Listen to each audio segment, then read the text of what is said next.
دیکھیے آج جس سماج میں جس معاشرے میں اور آپ رہتے ہیں، ہمارے یہاں انکار حدیث کا فتنہ بہت زور شور پکڑ چکا ہے۔ اگر آپ دیکھیں کہ انکار حدیث کا فتنہ کہتے کسے ہیں تو آپ کو پتہ چلے گا کہ کوئی شخص یہ دعویٰ کرے کہ ہمارے لیے صرف اور صرف قرآن کافی ہے۔ آپ دیکھ لیجئے جتنے لوگ انکار حدیث کر رہے ہیں، یعنی حدیث کا انکار کرتے ہیں، ان کا صرف انکار کرنے کا ریزن یہ ہوتا ہے کہ ہمارے لیے صرف اور صرف قرآن کافی ہے، حدیث کی ہمیں ضرورت نہیں ہے۔ اپنے آپ کو وہ قرآنی کہتے ہیں، وجہ یہ نکل جاتی ہے بعد میں آگے چلتے چلتے کہ وہ خود قرآن کا بھی انکار کر دیتے ہیں۔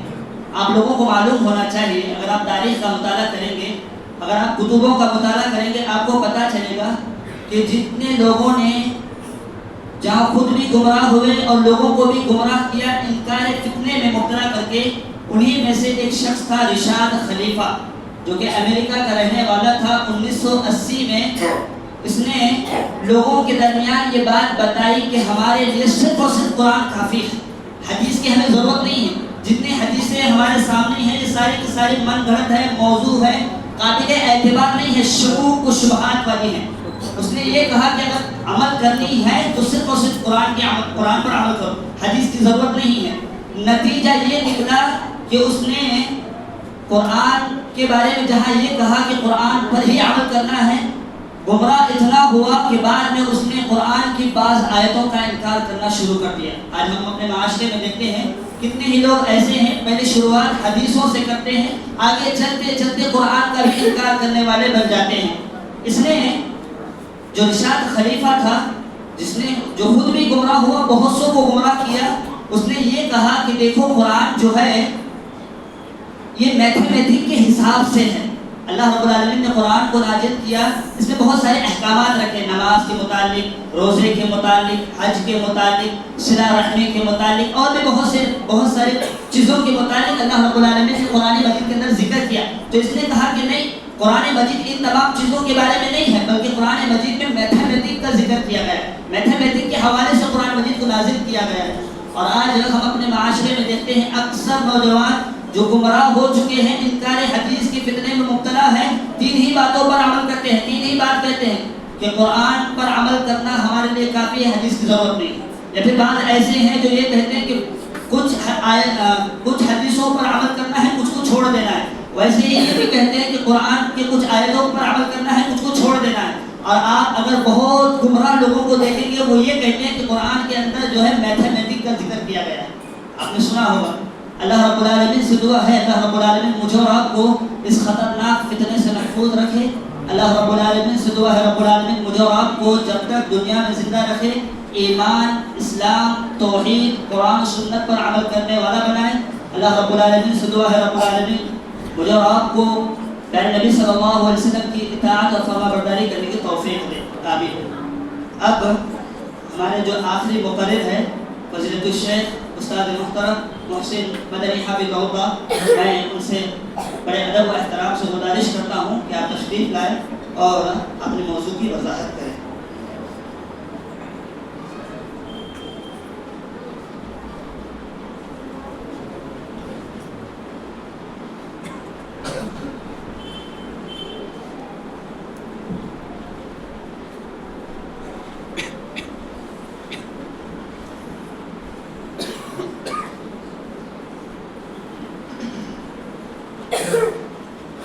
السلام علیکم ورحمۃ اللہ وبرکاتہ۔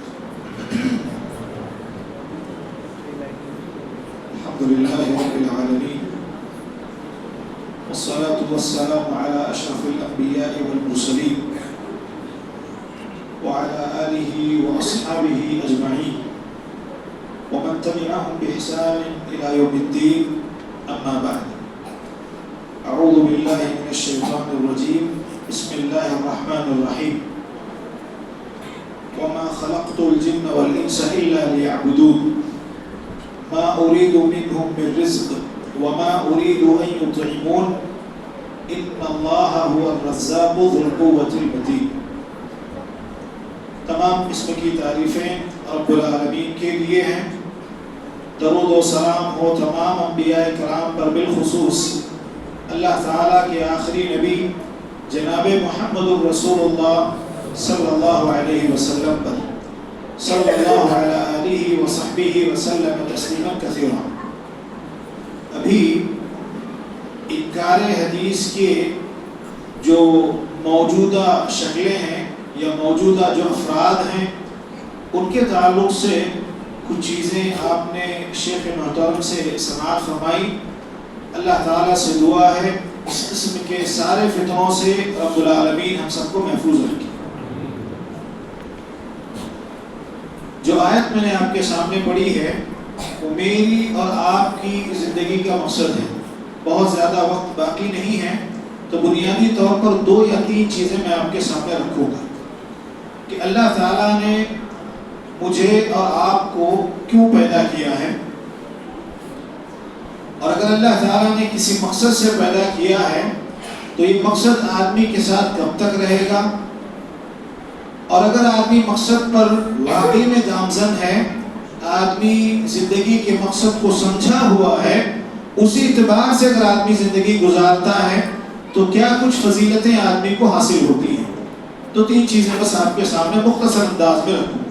اللہ تعالیٰ ارشاد فرماتے ہیں، جو آیت میں نے آپ کے سامنے پڑھی ہے، وَمَا خَلَقْتُ الْجِنَّ وَالْإِنسَ إِلَّا لِيَعْبُدُونَ، کہ میں نے جنوں اور انسانوں کو صرف اور صرف اپنی عبادت کے لیے پیدا کیا ہے۔ میری آپ کی دنیا کے سارے انسانوں کی، بلکہ انسانوں کے ساتھ جتنے جنات پائے جاتے ہیں، سب کی زندگی کا مقصد اللہ تعالیٰ کی عبادت ہے، اور کوئی آدمی اس سے چھوٹ نہیں سکتا۔ قرآن مجید کی دوسری آیت میں اللہ تعالیٰ نے ہم سب کو حکم دیا ہے، سورۃ البقرہ کی آیت میں، یا ایھا الناس اعبدوا ربکم الذی خلقکم والذین من قبلکم لعلکم تتقون، اے لوگو تم سب اللہ تعالیٰ کی عبادت کرو جس نے تم کو اور تم سے پہلے لوگوں کو پیدا کیا ہے۔ عبادت کس کی ہوگی؟ کہا رب کی عبادت ہوگی۔ رب کون؟ پالنے والا، دنیا جہان کی ساری چیزوں کی جو ضرورت ہے وہ ساری ضرورتوں کو پورا کرنے والا رب ہے، پالنے والا رب ہے، لہذا عبادت رب کی ہوگی، پالنے والے کی ہوگی۔ دوسری بات اللہ تعالیٰ نے اس آیت میں کہی، جس نے تم کو پیدا کیا ہے۔ اللہ تعالیٰ کے علاوہ کوئی کچھ پیدا نہیں کر سکتا، اور مثال کے ساتھ ایک جگہ اللہ تعالیٰ نے کہا، یا ایھا الناس ضرب مثل فاستمعوا له ان الذين تدعون من دون الله لن يخلقوا ذبابا ولو اجتمعوا له وان يسلبهم الذباب شيئا لا يستنقذوه منه ضعف الطالب والمطلوب۔ اللہ تعالیٰ ارشاد فرماتے ہیں، یا ایھا الناس، اے لوگو، اللہ تعالیٰ ایک مثال بیان فرما رہے ہیں، غور سے اس کو سنو۔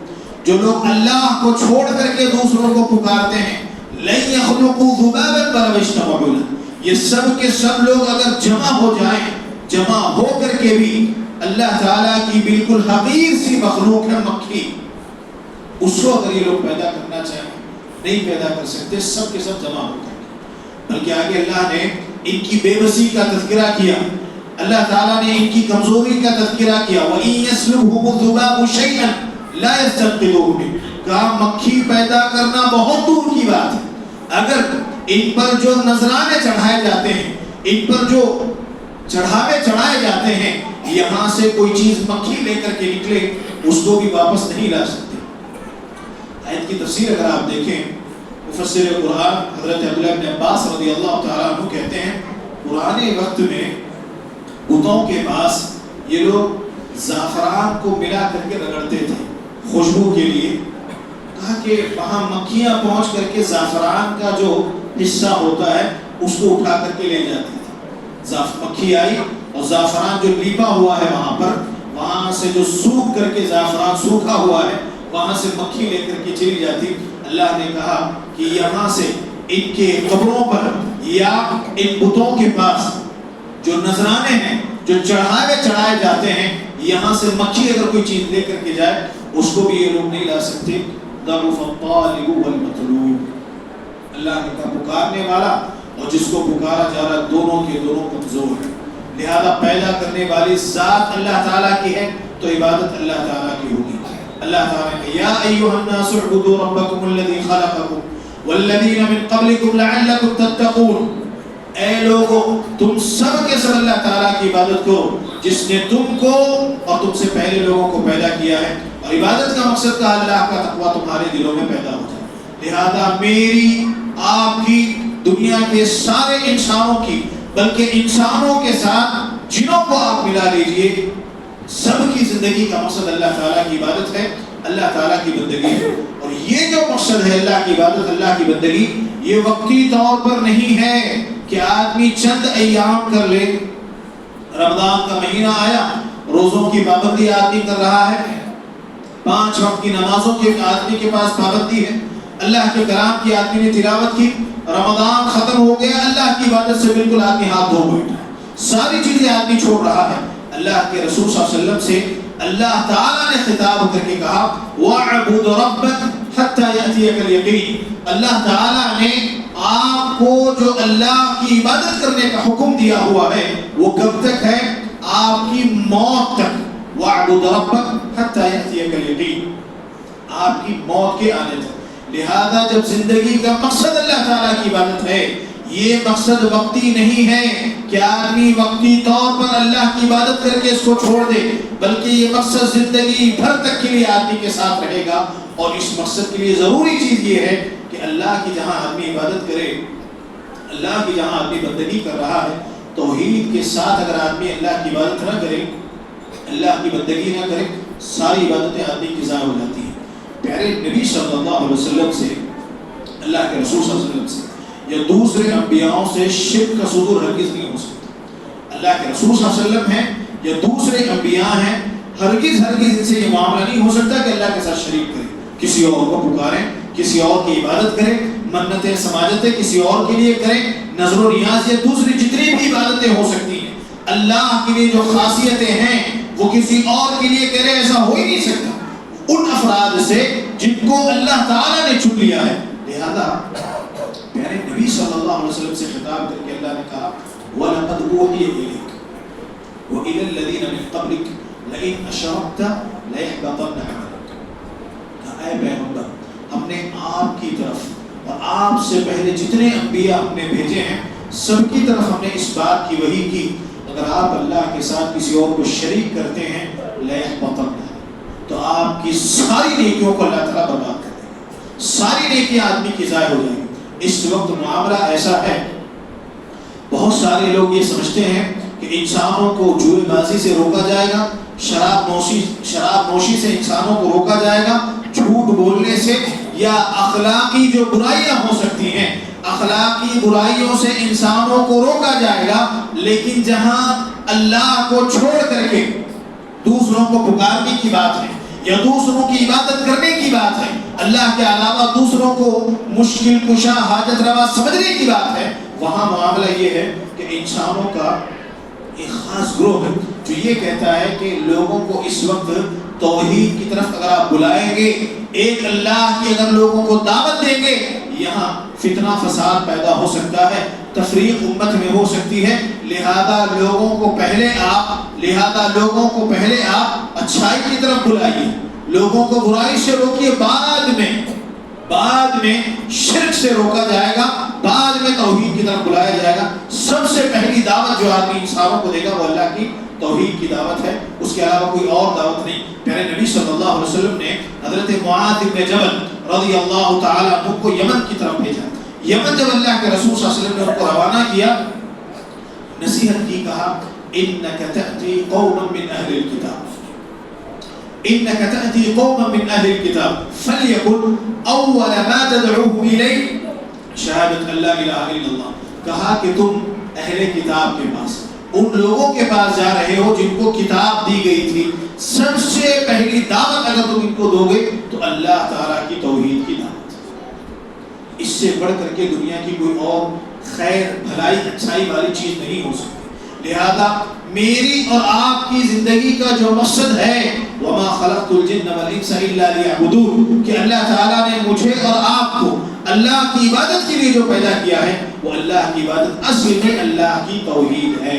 لیعبدون کا مطلب ہے لیوحدون، اللہ نے اپنی توحید کے لیے ہم سب کو پیدا کیا ہے۔ بلکہ حضرت عبداللہ بن عباس رضی اللہ تعالیٰ مفسر قرآن کہتے ہیں قرآن مجید میں جہاں کہیں بھی اللہ تعالیٰ نے عبادت کا لفظ، اللہ تعالیٰ نے عبادت کا تذکرہ کیا ہے، عبادت سے مراد اللہ تعالیٰ کی توحید ہے، کیونکہ اللہ کی توحید کے بغیر دنیا کے کسی انسان کی عبادت قبول نہیں ہوگی۔ پہلے نبی صلی اللہ علیہ وسلم سے خطاب کر کے اللہ نے یہ کہا کہ اگر آپ اللہ کے ساتھ شریک کرتے ہیں، یا دوسرے انبیاء کو اللہ تعالیٰ نے کہا، کئی انبیاء کا اللہ نے تذکرہ کیا، 17-18 انبیاء کا، اور اس کے بعد کہا کہ یہ اگر اللہ کے ساتھ شریک کرتے ہیں وَلَوْ أَشْرَكُوا لَحَبِطَ عَنْهُمْ مَا كَانُوا يَعْمَلُونَ، یہ اللہ کے ساتھ اگر دوسروں کو شریک کریں ان کی ساری نیکیوں کو ہم برباد کرتے ہیں۔ لہذا میری اور آپ کی زندگی کا مقصد اللہ تعالیٰ کی عبادت ہے، عبادت ہوگی تو خالص اللہ کی توحید کے اعتبار سے ہوگی۔ اب یہ مقصد آدمی مرتے دم تک اس پر باقی رہے گا، جب تک موت آدمی کو نہیں آتی اس وقت تک آدمی اس بات پر باقی رہے گا۔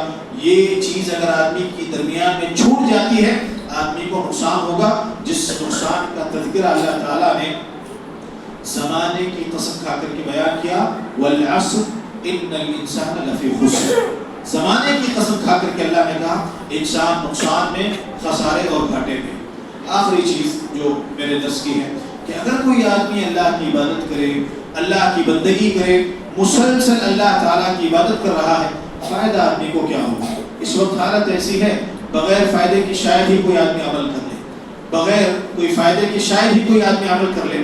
لہذا اگر کوئی آدمی اللہ کی عبادت کر رہا ہے، اللہ کی بندگی پر اگر آدمی جمع ہوا ہے، فائدہ کیا ہوگا؟ تو 3 چیزیں بتا کر کے بات ختم کروں۔ سب سے پہلا اور بنیادی فائدہ، اللہ کی عبادت میں اگر آدمی جمع ہوا ہے، مسلسل اللہ تعالیٰ کی عبادت، اللہ کی بندگی کر رہا ہے، سب سے بڑا فائدہ یہ ہے اللہ تعالیٰ اس آدمی سے محبت کرنے لگتے ہیں، اللہ کی محبت کا آدمی حقدار ہو جاتا ہے۔ پہلے نبی صلی اللہ علیہ وسلم کی طویل روایت ہے، حضرت عائشہ رضی اللہ تعالی عنہا جس کی راویہ ہیں، اللہ کے رسول صلی اللہ علیہ وسلم نے ارشاد فرمایا احب الاعمال الى اللہ ادومها ورفقا، سب سے بہترین عمل، سب سے پسندیدہ عمل، سب سے محبوب عمل اللہ تعالیٰ کے پاس وہ ہے جس کو مسلسل آدمی کرے، اگرچہ کہ تھوڑا ہی کیوں نہ ہو۔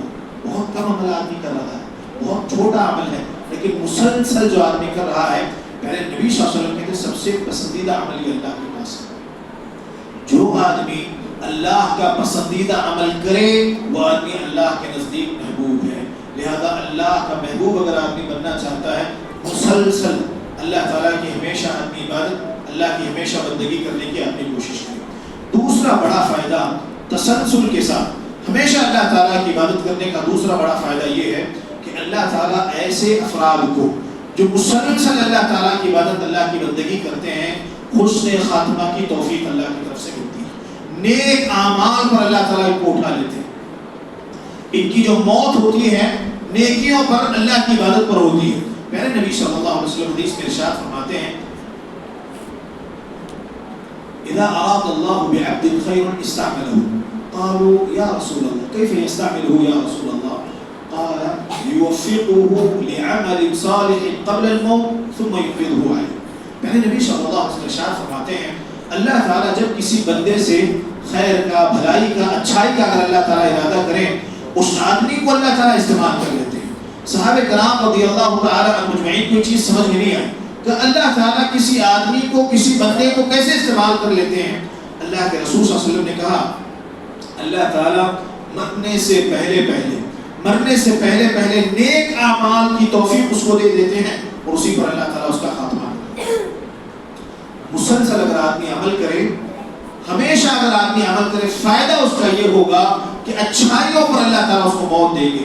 اور یہ سلف صالحین جو مسلسل دعا کیا کرتے، وہ اس اعتبار سے دعا کیا کرتے کہ اللہ تعالیٰ اس نے خاتمہ نصیب کرے۔ سفیان الثوری رحمۃ اللہ علیہ بڑے محدث ہیں، بڑے عالم ہیں، بہت بڑے سفیان الثوری، جن کے بارے میں شیخ الاسلام ابن تیمیہ رحمۃ اللہ علیہ نے کہا امام الدنیا ثلاث، پوری دنیا کے امام 3 افراد ہیں۔ کوفہ میں امام سفیان الثوری رحمۃ اللہ علیہ، دمشق میں امام اوزاعی رحمۃ اللہ علیہ، اور مدینہ میں امام مالک رحمۃ اللہ علیہ۔ امام ابن تیمیہ رحمۃ اللہ علیہ جو خود بہت بڑے امام ہیں، وہ کہتے ہیں دنیا میں اگر امام گزرے تو 3 امام۔ سفیان الثوری رحمۃ اللہ علیہ، ان کے بارے میں آتا ہے آخری وقت آیا ہے بالکل، بالکل آخری وقت ہے، لٹایا گیا ہے اور شدید مرض میں مبتلا ہے، زار و قطار رونا شروع کی ہوئی. بڑے جلیل القدر آدمی، بہت بڑے آدمی، محدث ہیں، بہت بڑے محدث، فقیہ اگر آپ ہیں بہت بڑے فقیہ، سفیان الثوری رحمۃ اللہ. آخری وقت ہے، مرض میں ہے بالکل، اور ایسا معاملہ ہے کہ کسی بھی وقت وفات ہو سکتی ہے. رونے لگے، زار و قطار رو رہے ہیں. جو لوگ ان کی عیادت کے لیے پہنچے ہوئے تھے انہوں نے کہا اپنے گناہوں کے اعتبار سے آپ روتے ہیں؟ زندگی بھر اللہ کے رسول صلی اللہ علیہ وسلم کی حدیثوں کی خدمت کی ہوئی ہے. لوگوں نے سوال کیا کہ آپ اپنے گناہوں کو یاد کر کے رو رہے ہیں؟ جہاں لیٹے ہوئے تھے وہاں تنکا گرا ہوا تھا، ہلکا سا تنکا انہوں نے اٹھایا، کہا اپنے گناہوں کا اس سے زیادہ بھی مجھے ڈر نہیں ہے، اصل میں جس بات کا خوف ہے وہ یہ ہے کہ کہیں میرا خاتمہ برا نہ ہو جائے، بری موت اللہ کی طرف سے مجھے میسر نہ ہو. بہت بڑی چیز ہے. سلف اس کی خاص دعا کیا کرتے کہ اللہ تعالیٰ حسن خاتمہ ان کو عطا کرے. لہذا اگر آدمی حسن خاتمہ چاہتا ہے مسلسل اللہ کی عبادت کرے. اللہ تعالیٰ نے جو چیزیں بتائی ہیں، پہلے نبی صلی اللہ علیہ وسلم نے جو بتائی، مسلسل اگر آدمی کرے گا حسن خاتمہ. تیسری اور آخری چیز، چونکہ وقت ختم ہو گیا، اذان کا وقت ہو رہا ہے، آخری چیز تیسری، اگر کوئی آدمی مسلسل عمل کرے فائدہ کیا ہوگا؟ آدمی کبھی بھی بیمار ہو سکتا ہے یا سفر پر آدمی جا سکتا ہے. اللہ کی طرف سے اگر ایسا انعام ہمارے لیے ہو جائے کہ آدمی عمل کر رہا ہے، سفر پر آدمی چلا جائے یا بیمار ہو جائے تب بھی مسلسل مکمل ثواب. آدمی سفر پہ آدمی چلا گیا یا بیمار اگر آدمی ہو گیا، عمل نہیں کر رہا ہے آدمی، اس کے باوجود پورا پورا ثواب. اللہ کے رسول صلی اللہ علیہ وسلم ارشاد فرماتے ہیں اذا مرض العبد او سافر كتب له من العمل ما كان يعمل مقيما صحيحا. آدمی سفر پہ اگر چلا جاتا ہے یا آدمی بیمار ہو جائے، اب بیماری میں عمل ویسا نہیں کر سکتا جو صحت کی حالت میں آدمی کر رہا تھا.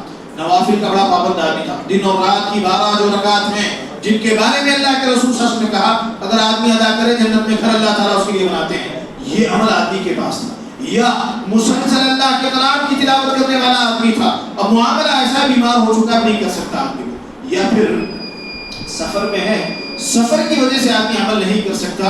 اللہ کے رسول صلی اللہ علیہ وسلم حدیث میں ارشاد فرماتے ہیں آدمی اگر سفر پہ چلا جائے یا بیمار اگر آدمی ہو جاتا ہے، آدمی اچھی حالت میں، صحت کی حالت میں یا جس جگہ آدمی رہتا ہے وہاں رہ کر کے جو عمل اس نے کیا ہوا ہے مسلسل اس کا ثواب اللہ تعالیٰ اس کو دیتے ہیں. اگر آدمی تسلسل کے ساتھ عمل کرے، ہمیشہ اگر اللہ کی عبادت میں آدمی لگا رہتا ہے، بہت بڑا فائدہ اس کا ہے کہ اگر آدمی بیمار بھی ہو جائے یا سفر میں اگر آدمی چلا جاتا ہے، پورا کا پورا ثواب اللہ تعالیٰ کی طرف سے. لہذا اس وقت صرف 3 چیزیں میں نے آپ کے سامنے رکھی جو بہت ضروری چیزیں ہیں. ان چیزوں کو یاد رکھیں کہ ایک تو میری اور آپ کی جو زندگی کا مقصد ہے وہ اللہ کی عبادت ہے، اور یہ جو عبادت مجھے اور آپ کو کرنی ہے یہ ہمیشہ کے لیے کرنی ہے. جب تک ہمیں موت نہیں آتی اس وقت تک ہمیں یہ اللہ کی عبادت کرنی ہے. اور تیسری چیز جو میں نے آپ کے سامنے رکھی، اگر کوئی آدمی اللہ کی عبادت مسلسل کرے، ہمیشہ کرے، اس کا فائدہ کیا ہوتا ہے؟ اللہ کا محبوب بندہ آدمی بن جاتا ہے مسلسل عمل سے، اور اللہ تعالیٰ نیک اعمال کی توفیق دے کر کے اسی پر اس کو بلا لیتے ہیں. اور میرے نبی صلی اللہ علیہ وسلم نے کہا انما الاعمال بالخواتیم، اعمال کا دور و مدار آدمی کے خاتموں پر ہے.